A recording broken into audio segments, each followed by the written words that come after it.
to Exit Strategy once again. Thank you for joining us. Thank you for joining me in particular.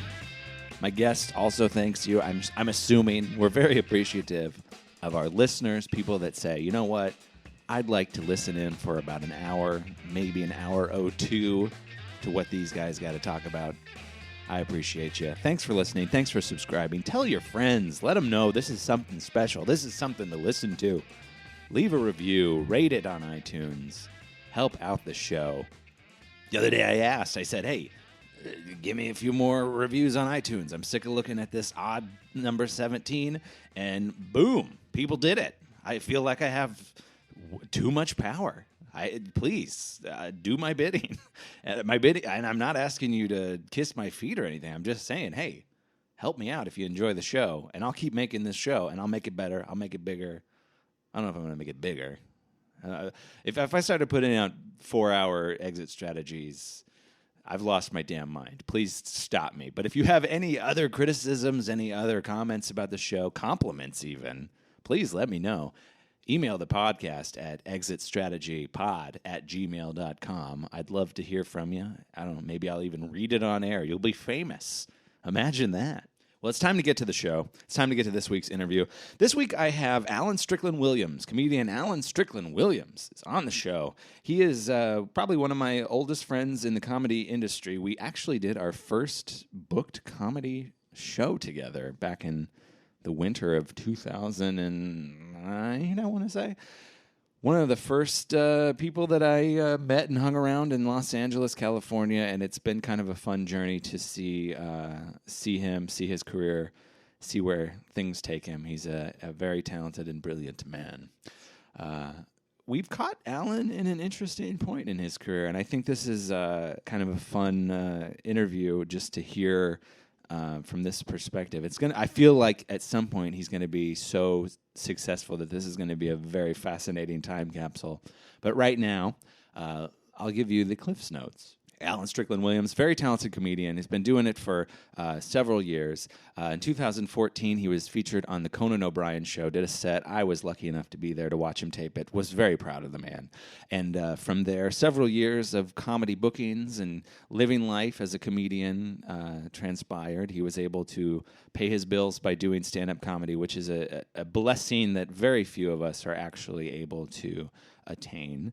And then recently this year, as Alan will tell us in a bit, I want to say suffered. That was the first word that came to mind. I don't know if it's too dramatic, but he has experienced a decline in bookings, and now he is sort of questioning what has happened and where he'd like to go next. It's basically the exact mindset that you would want somebody to be in when your entire podcast is predicated upon, hey, what would you do with your life if comedy wasn't there? I personally think that Alan's got a huge future in comedy, but I think we caught him at a moment of questioning, and I think it's quite a fascinating listening. It is quite a fascinating listen. Got it. Okay. If you've ever had any feeling of self-doubt in what you do, if you've ever had any feeling of have the best years of my life passed me by? Have I peaked already, and where do I go from here? I think you're going to be quite fascinated to hear these feelings expressed by another person, and I think you'll be able to relate to them. And I have to say, as I said to Alan, things are going to be better on the other side, so don't worry about it. I have high hopes for this man, and I think you should too.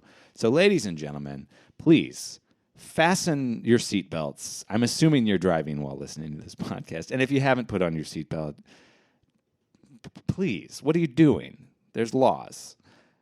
Get ready for this interview. I'm with Strickland Williams here for the next hour, and so are you, here on Exit Strategy.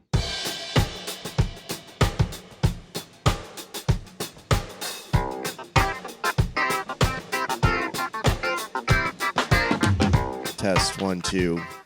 Strickland Williams. That's me. Former NPR employee. Former NBC, former NPR, future NBA? Future NRA? One can only. Did you ever get on the mic at NPR? No, never once. I they used to do pledge drives. Yeah, that's what I thought you might have done. And I think one time they approached me about it, and I kind of vehemently was like, no, because that kind of even goes with the theme of the podcast, that I got the job through Dan Dominguez, who is a comedian, writer, friend, and he was like, Alan, you can be an intern, because he was going on to bigger, better things. So he was like, you could have this intern position that pays shit, but the hours are great, and you don't have to do anything. You can do work at work the whole time. Comedy work. And so I went. You had to get in early because it was like an early morning show. But then worked on this like local. Larry Mantle. Larry Mantle's a local. We can name drop. It was Larry Mantle, NPR stalwart. Yeah. KPCC zone. Air Talk. Local issues, national issues, yeah. And it was great, but it got to the point where I was actually good at the job, and they liked me, and so they kept kind of giving me more responsibilities, and even I think by the end I wound up being a associate producer or an assistant producer or some title, and got paid more and everything, and it reached the point where it was like, and then it was like, oh yeah, maybe be on air, maybe do some own pieces, and I'm like, oh no, now this is like now I'm working at the radio station, yeah. and that was kind of around the time when like it's not like things were really happening yet for me, but it reached a point where it was like, oh, I'm going out to do comedy every night, yeah, and I have shows a lot, and I am traveling a little bit, I am doing maybe a festival here and there. It just got to the point where it was like, oh, I can't do that and try to do comedy. Yeah, you kind of got sucked into making that decision. Yeah, and it even was like I was up for a job, and I didn't get it, and I there, and it really was a blessing in disguise, because if I had gotten it, I would have been locked in, and yeah, that would have been your career forever. Yeah, exactly. So in a way, it was kind of weird, but yeah, I almost had to like backpedal out of it, and now I'm like, oh, actually, maybe I should have been an associate producer at NPR. Yeah, and man, we're jumping into it quick. But that is something that's happened to me too, where you want to do comedy, but then you do you get these amazing opportunities that you could go down that road, mm-hmm. but it's such a but I don't want to right now. Yeah, I can't do it, and now you just look back and you're like, should I have been? And I think the answer is no, I shouldn't have, because one thing I have learned, I've had a few jobs that have been, I guess, I've had some jobs working in retail a little bit, and I gave tours, and I've done jobs like that where you have to deal with people, and I've recently done Postmates and stuff, but for a bulk of my life, I've worked office jobs. I've worked I went to a good school, I've got a good resume, so it's like, yeah, I can get an office job pretty easily. At this point, probably not, because there's such a big gap in my resume. But I know that I hate that environment. I don't like it, and I know that I'm bad at it, and I know that I'm antisocial in it. So it's like all the things that make me good at what I do in comedy, I don't even really have the skills in the office job setting, because I just want to die, you know? So it's like, I'm like, well, no, I probably did what I was supposed to do in those times, but you don't know. You're like presented with these options, and you think that you also, it's like, it doesn't matter that much. You can always jump around and do whatever you want, it seems like. But once you start getting into that, like if you would have been an associate producer, it would have been a hop, skip, and a jump away from you being like, oh, I'm working 50-hour weeks. Yeah. I'm working 60-hour weeks. And then I think it would slowly become your life. Yeah, and I did genuinely enjoy, in a way that I never enjoyed a job before at KPCC, because I had just worked at NBC.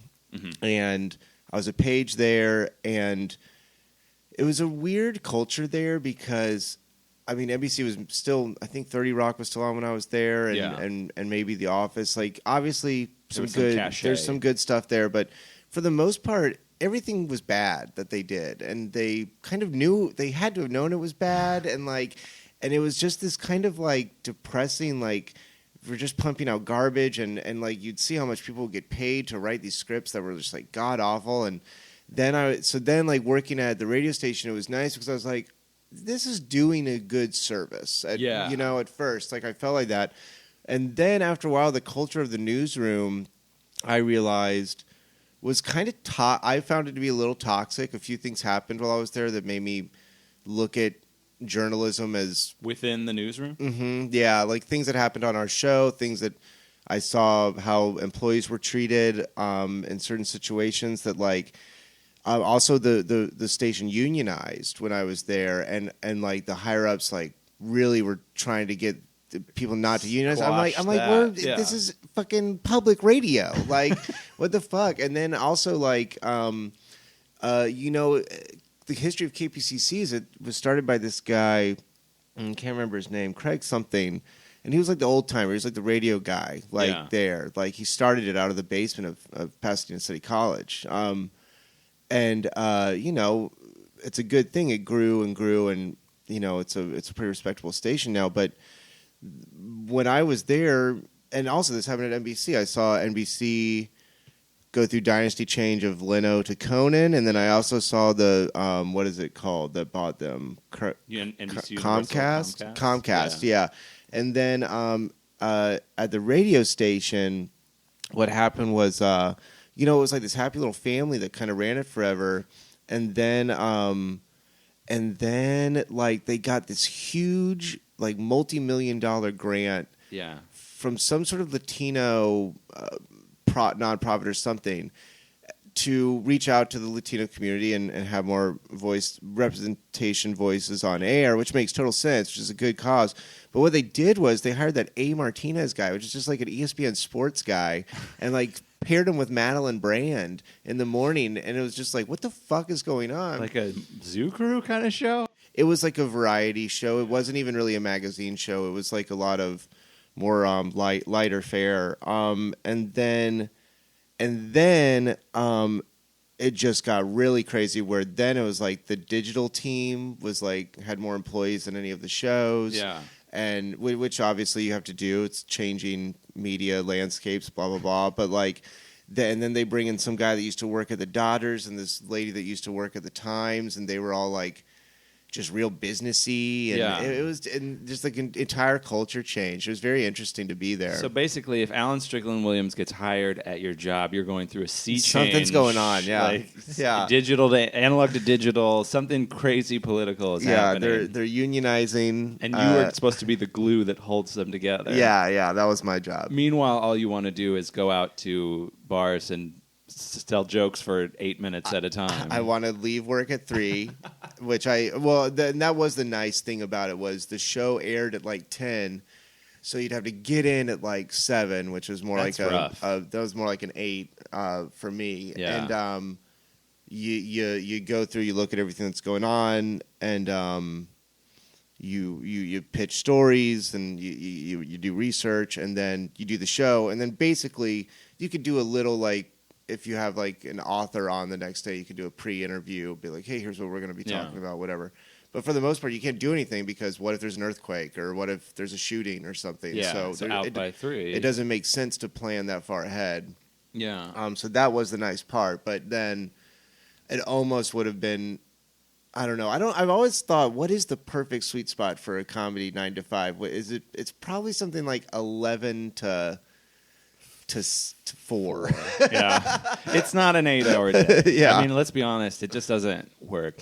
And the thing that sucks about this, and I think you might have touched on it a little bit, when you have an office job and you're in comedy, it's like I want to get a job where I'll do my best, but also with the least amount of social input. Like, I don't want to expend my energy here. I don't want to be friends. Yeah, like I definitely don't want to be friends with anyone. I'm not here to make friends. I don't want them to know I do comedy. Ooh, boy.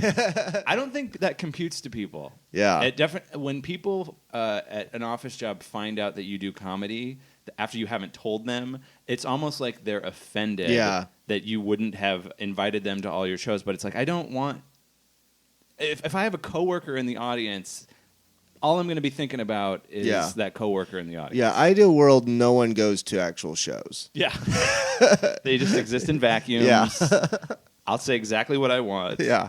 Yeah, because having a coworker or even a boss in the audience, it's just... I would prefer if everyone in the audience was a total stranger. Mm-hmm. It's not fun to have expectations out of the audience. I think it's bad with... And one thing, too, that I remember is like, if someone you're maybe dating or interested in, or if they're interested in you, they want to come see your show, and it's like, no, please don't. Let's just hang out after or something like that. Yeah. I don't know, but it's it's just it is a weird pressure because, and it shouldn't be, I guess, and honestly, that is one thing that I did notice over time.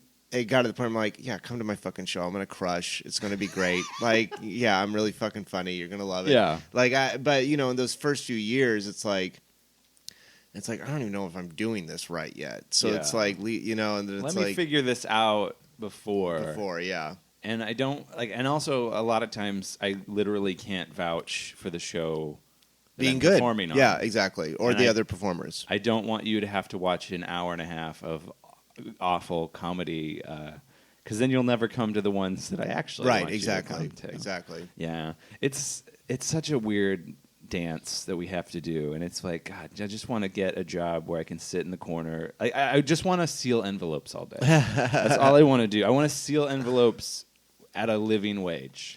I had one of my first jobs ever was out here was literally watching streams of things to make sure there weren't cuss words. Mm-hmm. And then the other thing I did that actually brought me out here was for the 2008 Summer Olympics for NBC.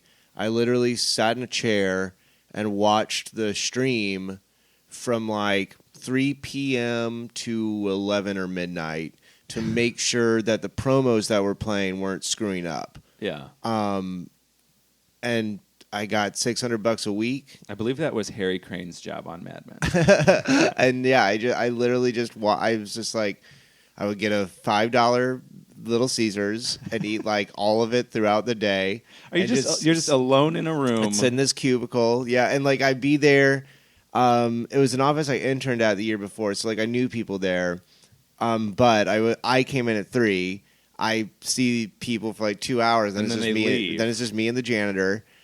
Till late night, and usually someone from there's someone else doing it over on the East Coast, and this was a job that 2 months in they were like, wait, why are we paying people to do this? A robot can do this. Damn it! So I'm sitting in this chair, and then usually there'd be my counterpart over in Jersey would be like, all right, we're all good for the night, go home. Yeah. And then that was kind of nice because I wasn't doing stand-up yet. You were just here. I was just here. I just liked LA. I wanted to live here.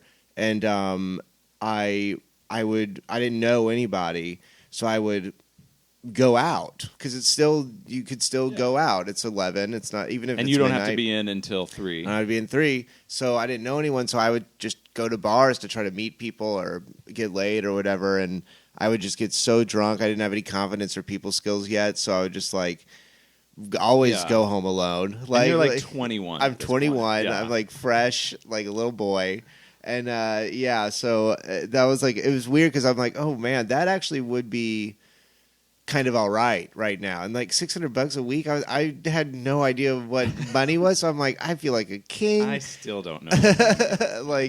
I think my apartment at the time was a huge 1-bedroom that I was paying. It wasn't that bad. It was $800, $900 a month for a 1-bedroom apartment in Los Angeles in Thai-town. Yeah. Ooh. And it even went down after that a little bit. I had a friend that moved in for $750. They lowered your rent. No, I wish.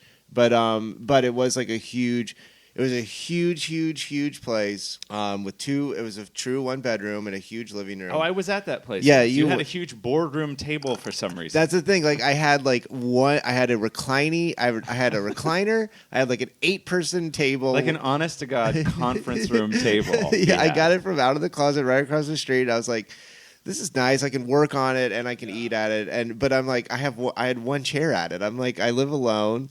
I have $600 a month. I'm like this lost idiot king, like living in this weird apartment. I have a job, money, and I don't know how to spend it. I've got a thick screen TV on the floor, like, you know.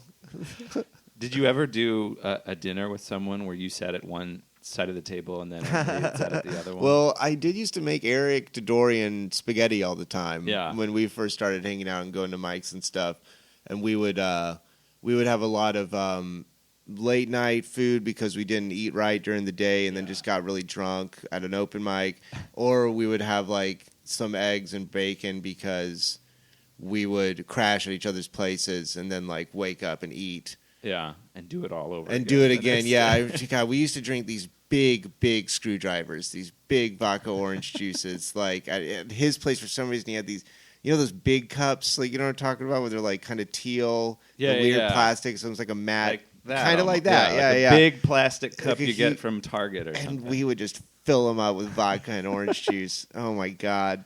So it's like not even a drink I liked, but we just like drank so many of them. Easy. That, and there's like that Four Loko craze that went around. That was back when Four Loko actually had the caffeine in it. That was a rage.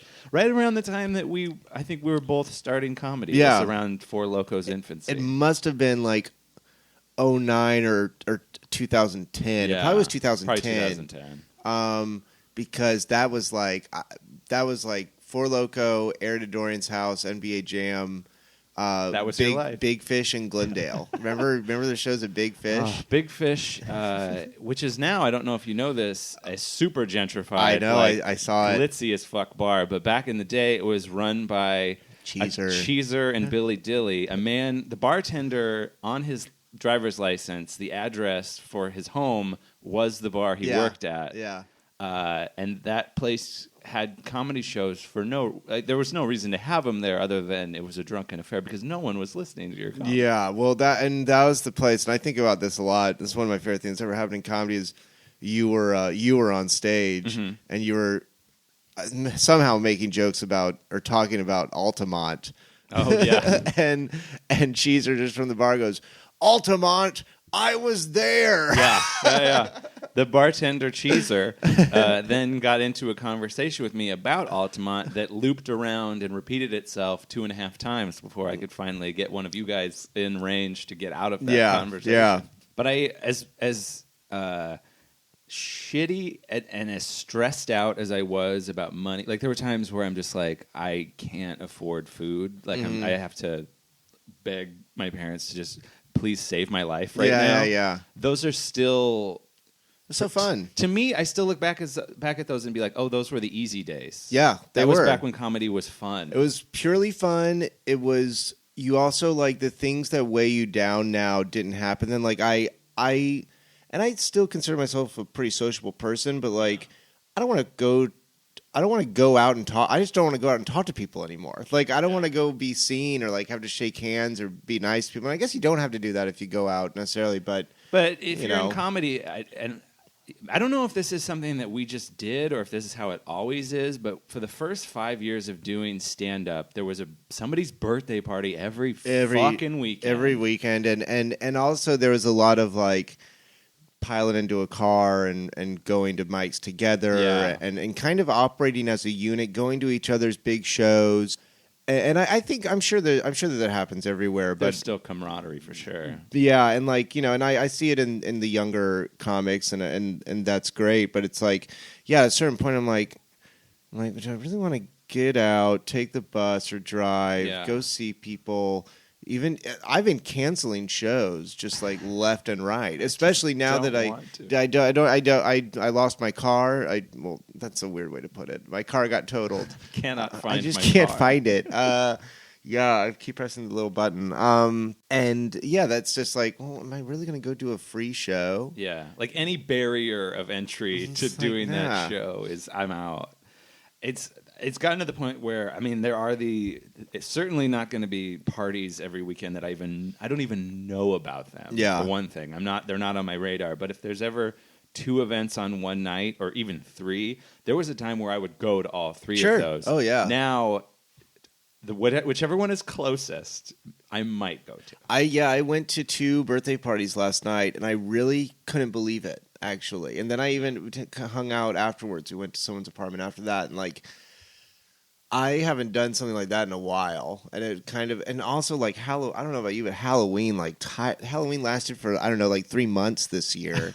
And like it like just tired me out. I don't know. I just need Halloween night. I think I fell asleep at 9:30 p.m. That's great. I was That's just nice. toast. Couldn't do it.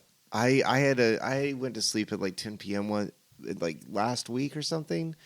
It was amazing. I just need to do that more. Yeah, it's stunning how much if you just don't fight it. Yeah, just like I'm gonna go to sleep. It's fine. Yeah.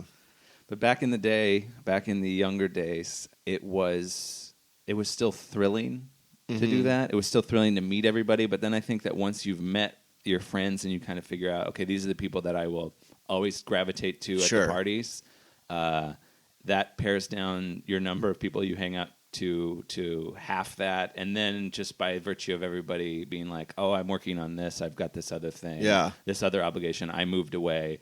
Your friend group gets even smaller and smaller. And now I think I only hang out with like 4 people. Yeah, that's sad. Kind of how it goes, yeah.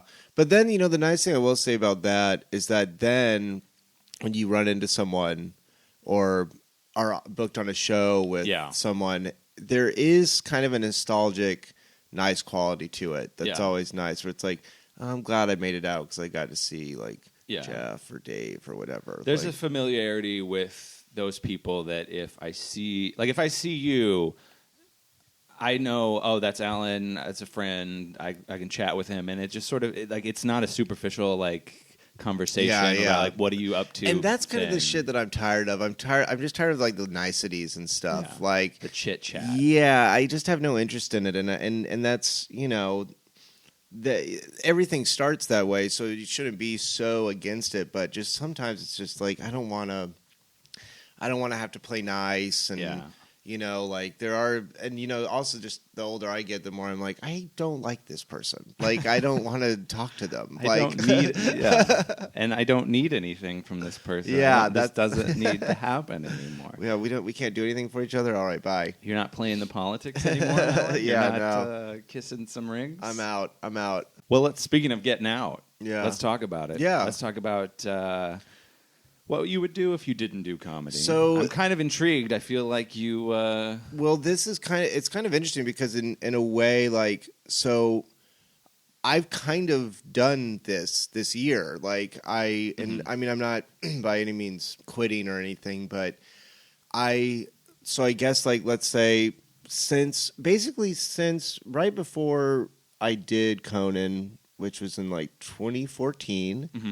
I had that really, and it didn't necessarily change my life really that much, but it does have an effect. Huge. And at that time it was the top of the mountain. And it did allow me, that and some other things that happened allowed me to purely just do comedy for about 3 years. Basically maybe 2.5 years. Yeah. Because it was this kind of all started going away around the end of May. And I didn't have to think about anything. I didn't have to.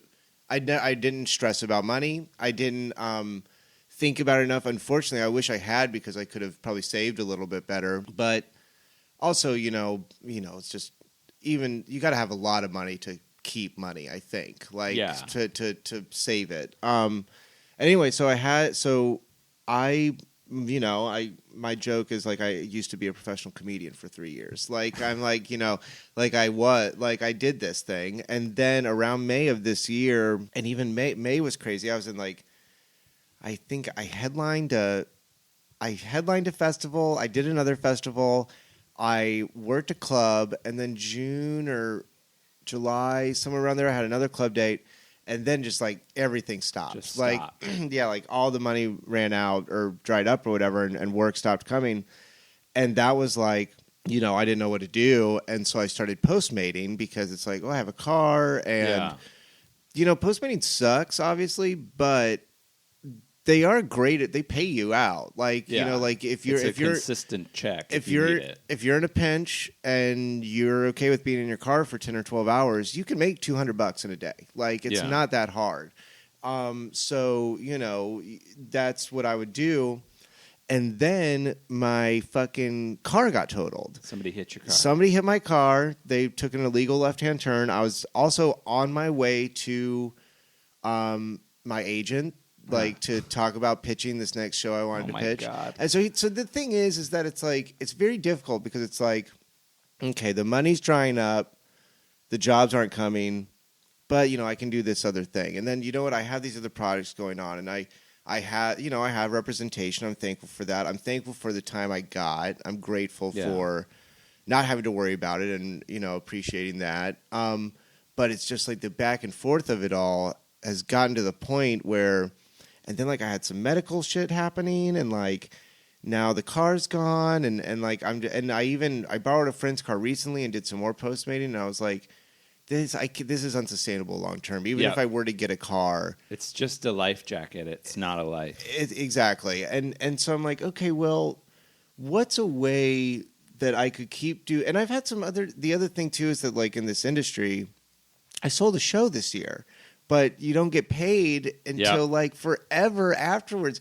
And when they made the offer in May, and I didn't sign a contract until like July, and I didn't get paid until like the end of August or end of September. It's not even the full payment. You get every deal is different, but like I think mine set up something like you get paid a commencement fee when you start work, which I had to wait forever to start. Yeah, and then you get paid once you turn in your materials.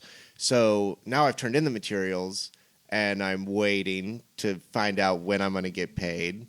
And then also, the company I did this with, it doesn't look like they're shutting down, but it looks like part of the company is shutting down. Yeah. So it's like the guy that I'm working with on the project is out of the country while this has been happening, so he doesn't know what's going on. So it's just like there's been, like, you know, you recognize the good thing, you're thankful for it, but it's like the back and forth, the rejection and the things being sort of like so out of your control are leading me to the point where I'm like, I want to find something steady that's semi-creative that I could do to make money. And I don't really know what it is. I've got some leads on things that I want to pursue, that I want to set up in the next year. But I kind of want to just get the ball rolling on it, because if I could, you know, like I've got some friends that do like freelance copywriting, and it sounds like that would be a good thing to do. It sounds like I'd probably be good at it. It's creative, it sounds like it pays pretty well. It's not that office job that we were talking about before. Right. It's not like you're the square peg in a round hole that's just like, he's there, we don't really talk to him. Like, I think you could, in that kind of creative environment, you can engage people. And I think I get along with other people that do that. You'd be on the same wavelength. So that's kind of what just because and also the other thing is that it's just like stand-up in general has lost a lot of luster over time for me. I love writing, and I've always loved it. But the reason I started doing stand-up was so that someone would notice I'm a good writer and hire me to write jokes for them. Yeah. And that's happened here and there.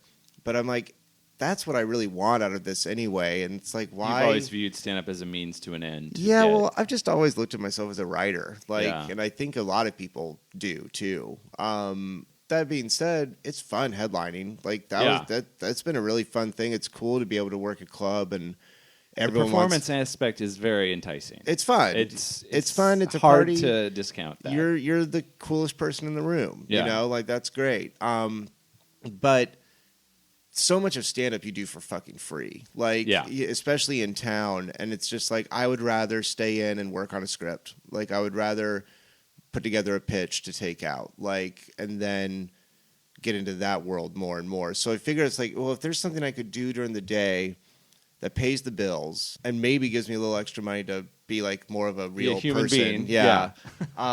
Then I would probably feel pretty content and pretty in a good headspace to keep doing the other work too. Like keep writing scripts and keep sending stuff out. And I feel pretty confident at this point that like people know who I am. I can go out on meetings. I've sold shit with other people. I've sold shit on my own. And I like that. I like going into the room and selling something. That is I love pitching. And it sounds like you should just be in advertising.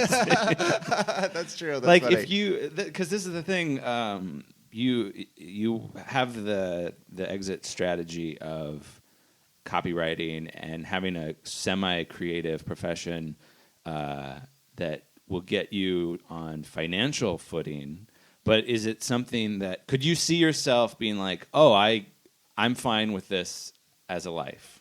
I don't know. I think that I would always pursue comedy. I mean that's the common theme of this show. Yeah, right. I think so. Yeah, but if it was the situation where I was comfortable and I could if I had enough money to be able to afford my own place. Mm-hmm. I think I would be fine with just doing it, especially if it was a situation where I was good at it and working my way up or whatever. Yeah. There was some sort of process there. Because the other thing is with comedy that you work so hard and you have nothing to show for it, and after a while, that just becomes. I think I'm pretty good about staying positive.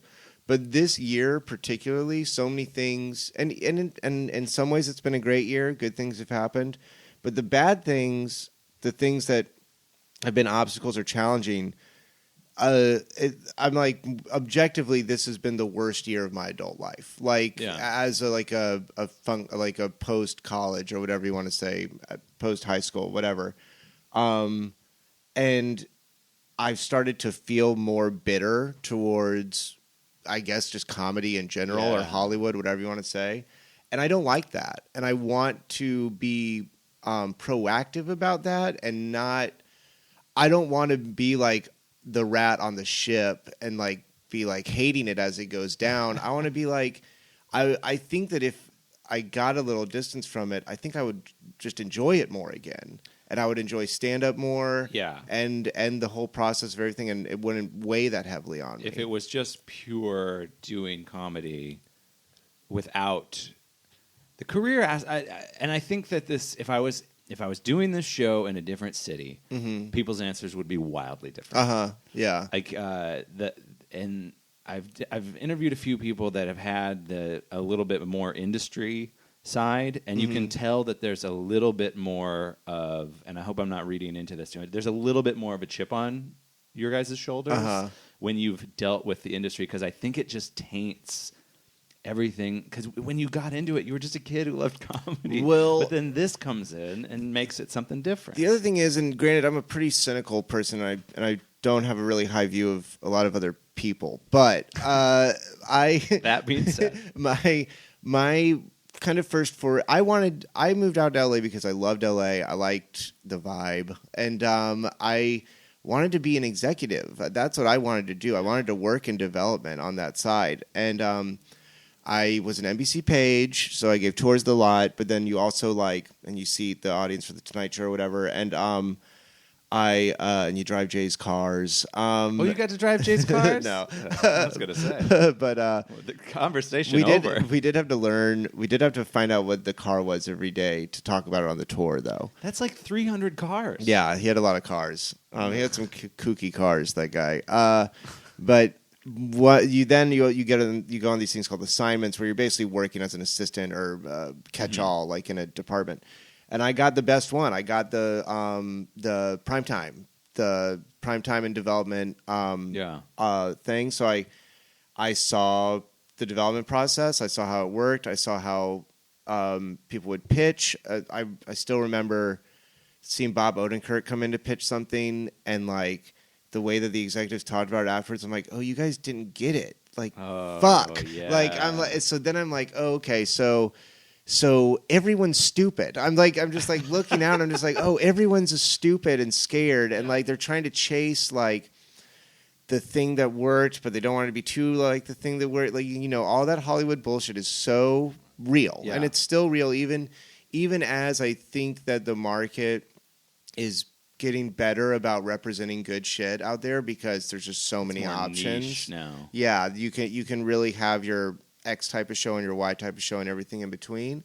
I still think that there's a major breakdown in what is actually good and the people that are actually talented that are out there and what's on TV. I think that there's a huge chasm between it, and I don't see the industry working hard enough to do their jobs. And that really is kind of what upsets me at this point, because I'm like, we're working really hard, like for free, for you guys to sell. And that's the thing. I just want to cut out the middleman. If I'm going to sell ads for anything, let me just sell ads, you know. But yeah. So that's kind of like those kinds of thoughts, which aren't necessarily positive, become more and more overwhelming. And I'm like, I don't want to go down that road. I don't want to be bitter. Like, I really don't. And I don't want to be consumed with like all this stuff. But when like, you know, it's like, it felt like I was like, okay, well, I'm doing this for real. And it was going well. And then it's like, oh shit, now it's not going well. I don't know what to do. It makes you just sort of question like everything. It's like, should I go home? Like, I don't know what to do at this point. That's some soul-searching moment. Yeah. When you're like, it was going so good. Yeah, and it's like your identity. And then what's next? Yeah. Which is a lot of the reason why I started this podcast. Because I think that I'm certainly feeling that decision, and I think a lot of people are too. And then the next move is, all right, what makes you happy in life? And is it sustainable? Is it something that I would just be a bridge to something else? Or is it something that I'm like, okay, now at age 34, I will be this? Yeah, I think for me, a little of it that I just kind of want, I think big picture is, and lesson learned, but even in the good years, I didn't feel like I was necessarily in charge of what was happening to me. It felt like it was just happening, and I felt like I was lucky. And I was very appreciative. But what I would like to do is just in general in life have a little bit more stability and also feel like I'm doing these things so that I can have this life. I'm going to this job, and then in my spare time I'm working on these scripts, I'm pitching these ideas, I'm going out on meetings or whatever, and then have a more stable life in general where I'm not like wildly thrown up and down based on like, oh, I sold a thing, that's great, or it's like, oh, I didn't get a fucking half hour, so now I want to die. You know, like I don't want that. You don't want to live and die by these things that are out of your control. Exactly. Yeah. So that's kind of like, that's kind of my thing that I want. And I will say, as shitty as Postmates was, it did offer me that a little bit. There was like a 2 weeks where I bit the bullet and was like, fuck it, I'll just start doing this. I have to do it. I'll just start doing it. I think it was like 2 weeks or so before my car got hit, where I was like, okay. I'm wearing my hat. You know, like I'm like. Oh, they made you wear a hat. No. Okay. I wore my own hat. Okay. But I was like, I'm just like a gross dude delivering some shit, like getting tips. Like, that's fine. Yeah. Like, it's okay. I was like, I even thought to myself, I'm like, I could probably do this for 6 months. And I was like, that's enough amount of time for something good to happen. Yeah. But instead, it was like the exact opposite happened. Well, 2 weeks later, I lost my car.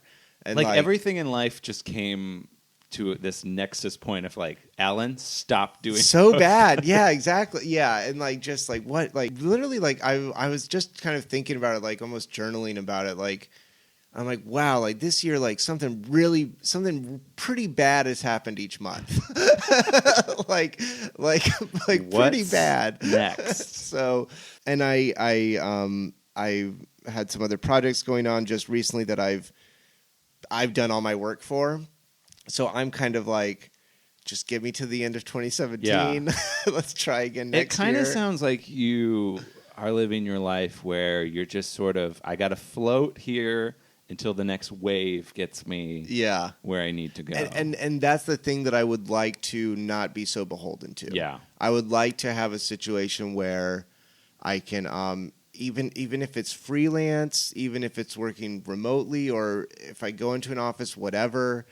I think that I just think it would help a lot, and I think it would help for, obviously, financially. I think it would help, but really, I think it would just kind of make me feel like I feel crazy all the time. Yeah. Like I feel really nuts. It's like manic. Yeah. I mean, you can't live your life. Like, it gets to a point when you're a broke comedian where you're like, shit, if I get strep throat, I might have to move in with my parents. Sure, yeah. Like, the little thing that you cannot control, or even just being sick from an office job where you don't have, like, you're not full-time. There's so many things that can just rattle your life, and to live in constant fear of, I don't know, something coming and that's out of your control, and a lot of lot of uncertainty too. Yeah, and that kind of I felt like I think what I've been kind of going through too is like a little bit of grief of like loss, because like I lost my car. I've kind of lost my job. Maybe I don't know. Like I don't know if stand-up's gonna like bounce back, or if I get. I think you got to look at that in the macro, because if you look at it in the micro, it sucks. But you got to look at it like.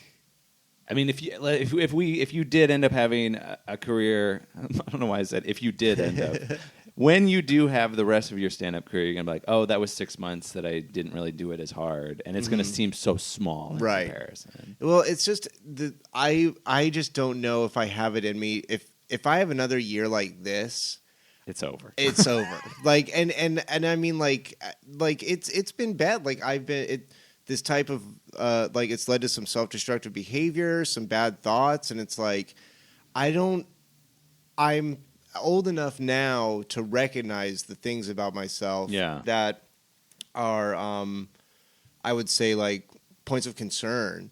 So I'm just kind of like, God, I really like before the end of the year, and you know, LA's about to close up shop until 2018. Yeah, for real. It once Thanksgiving hits, it's over. Done. So I wanted to get some stuff in the pipeline before then. And I'm glad I did, but I kind of want to like just start working now towards getting a job that I can start in the new year, and just kind of refocusing a little bit, because that way I think that there will always be a role for anyone that wants it in some way in the internet. Whether you're performing, you're running your own show, you're selling stuff, you're writing jokes for other people. I feel confident that that thing will come up for me, but I'm like, I need something now. You're like, kind of grasping a little bit. Yeah. This feels like the Alan Strickland Williams New Year's resolution podcast. Maybe it is. Yeah, I don't know. 2018. Get a job. I think you just want to get firm in your life, figure some shit out, and then gravitate towards a specific project that you can feel enthusiastic about. Yeah, is that fair to say? And the thing is like the show that I sold, I like a lot. It's really good. Yeah. And it may live on at this company, and it may be a weird. Which is CISO, by the way. Fingers crossed. CISO Digital, which who knows? Maybe this is even the type of thing where they want to make a pilot instead of if it was greenlit, I was just going to write a bunch of scripts. Maybe it would change, and now they'd shoot something, and then we'd shop it around together. Or maybe. I don't know. It's just floating out there. It's and just I feel out there. like, as an outsider, and I don't know if this is even advice that is in any way something you can actually do, but you got to I think you got to just cut it out. Yeah. Because it's done written. You don't have to work on it anymore. I've done the work. Yeah, I think at this point you just got to let it float out and not think about it, because the more you're like, well, like, because it's almost like you're planning your life around that. Well, which you cannot. And that's the thing, too, is that it's like, what, and that's like, what else do I plan my life around? Yeah. Like, that's the thing, is that I'm like, you know, that's the work that I've done. There's some other things that are out there too, but that's it's almost like I want something else. If I'm going to be driving myself crazy, thinking about these things, wrapping them around in my head, I'd rather it be like a steady job that I know is going to pay me at the end of the week than something that is like uncertain and like maybe is dead or maybe will change my life or like whatever, you know. It's just like so that's kind of the thing. I'm like, okay, well, if this is the way like my brain will always work, I want something else to fill the time in there. I want to be thinking about you like need a distraction. I need to be distracted. And really it doesn't do. hurt if the distraction is also paying your rent. Yeah, exactly. Okay. Well, I wish you the best of luck in that. Thank you. Because I think that I feel like, and I've had these thoughts too, where you're just like, what the fuck? I don't know where to focus my energies. Right. I don't know what to do. As an outsider, I can tell you to your face, you're a talented person, and I think it's going to work out for you. Thank you. And I think that I don't want to say that you're like overblowing it, but I think that you might be giving in a little bit too much to the anxiety. Yeah, I think so. And I think that whether it's this project that you've already finished or something else, I am confident that you're an intelligent and creative enough person to come up with something big. Thank you. You're very welcome. Thank you. So the exit strategy is to get a steady job. My exit strategy is to go to Iraq. Ladies and gentlemen, we're going to take a little break here, and we're going to come back, and Alan's going to pick the sponsor for this week's episode. Now, Alan, I tell this to all my guests. I say, look, you've got financial anxieties. This might put that to bed. Oh, okay, very Because good. we can get you a sponsorship deal. If you can be the face of something, you're not going to have to worry about money. This is your steady job. We almost got Matt Ingebretson a position at Lifeway Kiefer. Oh wow. We got a little bit of interest with Tillamook Cheese and Dan Gill. So I'm just saying, one of these days it's going to hit. Okay. So we're going to take a break. Alan's going to think about this very important decision, and we'll be right back with more Exit Strategy.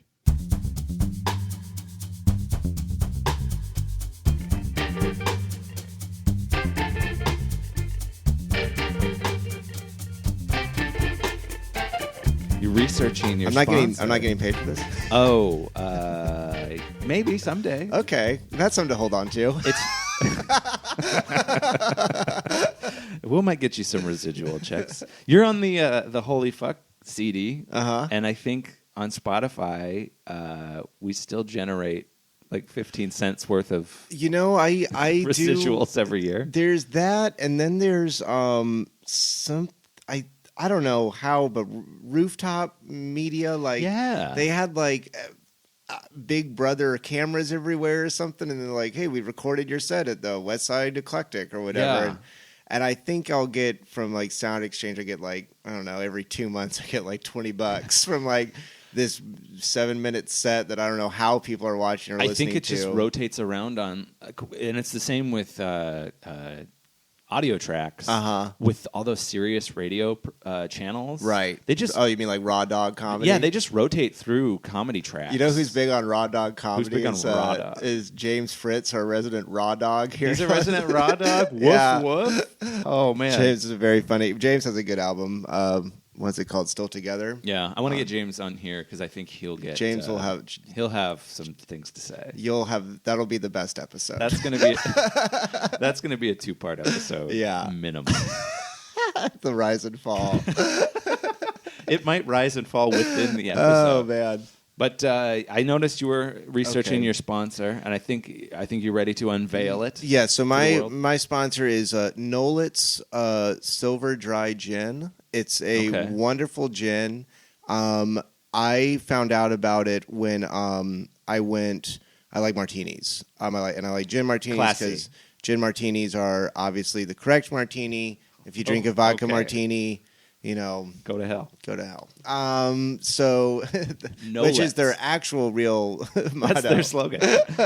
It's from Holland, I believe. This is a European gin. European, and it just sort of started moving into the market a couple years ago because I learned about it actually at the club that my uncle is a member of back home in Florida, the Club Continental. Wait, we got to talk about this. What? So the Club Continental is that like an Elks Club kind of thing? It's fancier. It's like a country club kind of, but it's not a country club. It's there's houses, there's apartments, there's a restaurant, there's tennis courts, swimming pool.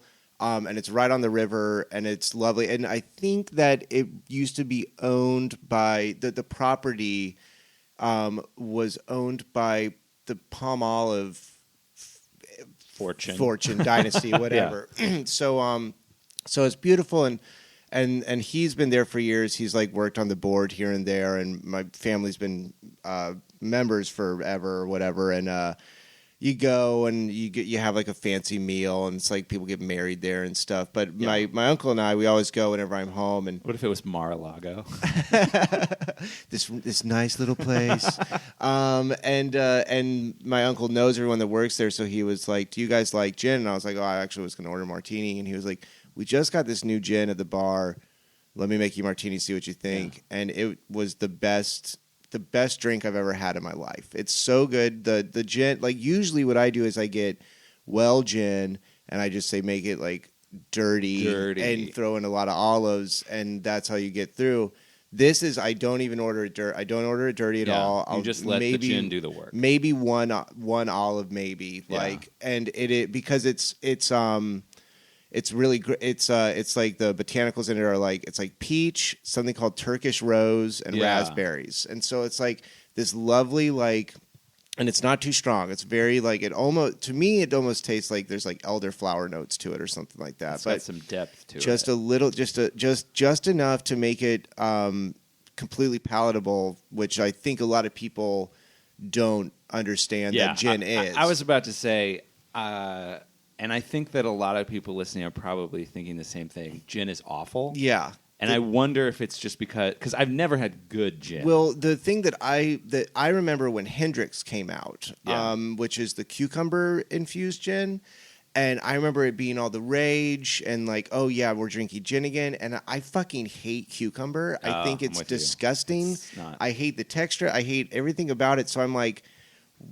So I kind of given up on it, but then that one time, like the guy offered it, and it was just the best martini I ever had. And so now I've been on the lookout, and it seems like it's coming into more and more bars and restaurants. Have you gotten a bar in Los Angeles, a go-to that's got? Yeah, I think they have it down at Bigfoot. Bigfoot Lodge. Get your Nolets. I'm pretty sure they have it at Tex. Or Tay. I actually don't know how to say it. I don't know. I think it's Tex. Yeah, that's what I thought too. But then I keep hearing people say Tay.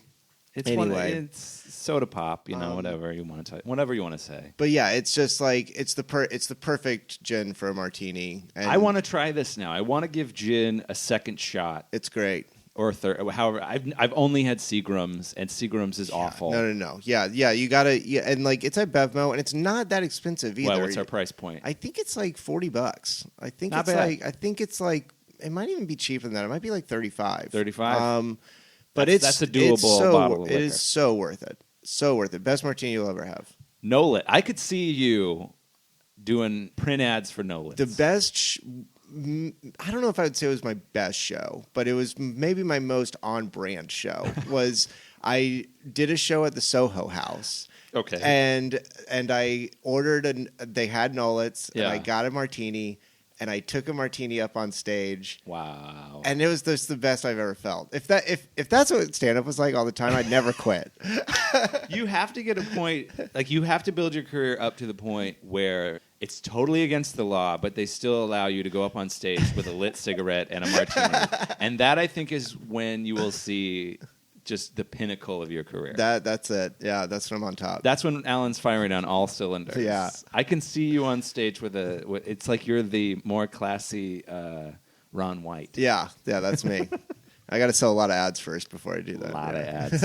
Well, you've heard it here first. Nolets. We'll tweet at him. We'll see if we can make it happen. Let's make it happen. Maybe I'll tweet if there's a particular photo of you to include in the tweet. Okay. You let me know that looks classy.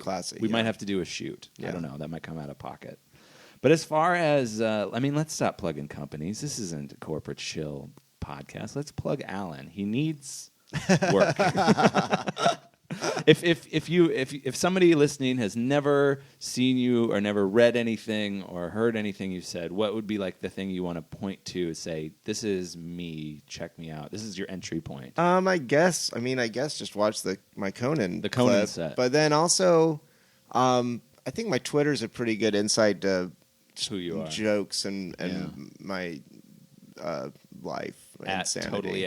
Totally Alan. Yeah, I can finally put my whole name in Twitter now.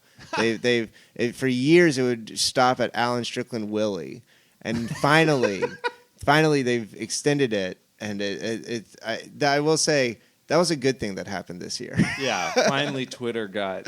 It wasn't just the 280 characters; they let you do longer names. Longer names now, yeah. Is there anything coming up that you'd like to plug too? Anything? Any shows? Any podcast appearances? I did my last show of the year at your show last Friday, and that might change. I think that, no, not really. I, just pray for me. if you're looking for somebody to do a show for you in the month of December, Alan's all ears. Yeah, I'm going to be here. I'm going home for Thanksgiving. Yeah. So book him. Yeah. Alan, thanks for coming in. Thanks for having me. Really appreciate it. This has been Exit Strategy. We're going to see you next week.